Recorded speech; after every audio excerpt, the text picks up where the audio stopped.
जय हिंद मित्रांनो, अतिरिक्त कार्यकारी अभियंता साहेब, आज सोमवार आहे.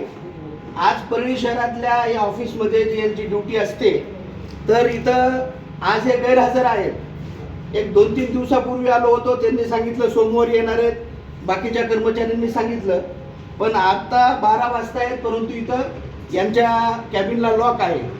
आणि असंच आपण इकडं बाहेर पाहू शकता मित्रांनो, ज्यांच्या अडचणी आहेत वीज बिला संदर्भातच्या, तर त्या अडचणी सोडवण्यासाठी इथं काही एजंट दलाल लोक बसलेले आहेत.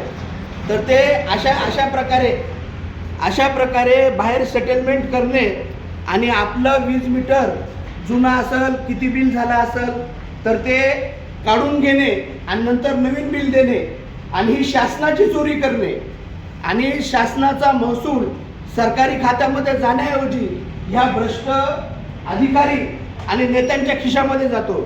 म्हणजे सामान्य माणसाला जे वेटीस धरलं जातं 500 रुपयाच्या 1000 रुपयाच्या बिलासाठी, तर यांच्यावर सगळ्यात मोठी कारवाई हे करतात. कसल्याही प्रकारची नोटीस देत नाहीत, सांगत नाहीत की बाबा तुमचं वीज मीटर याप्रमाणे काढून येत आले.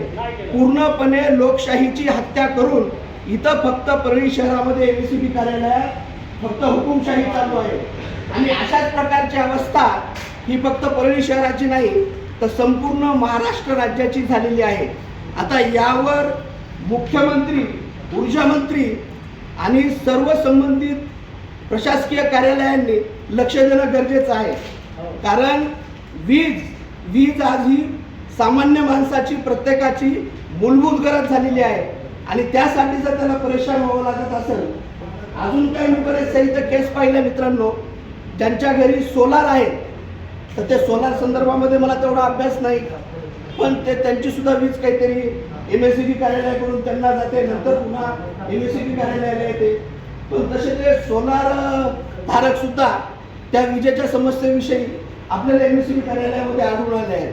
मग नेमकं कोणाच्या आदेशावरून MSEB कार्यालय चालत आहे हे इथं स्पष्ट करावं.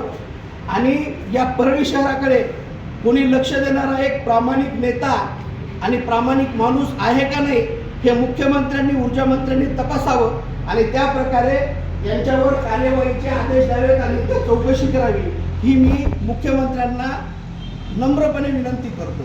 जय हिंद, जय भारत.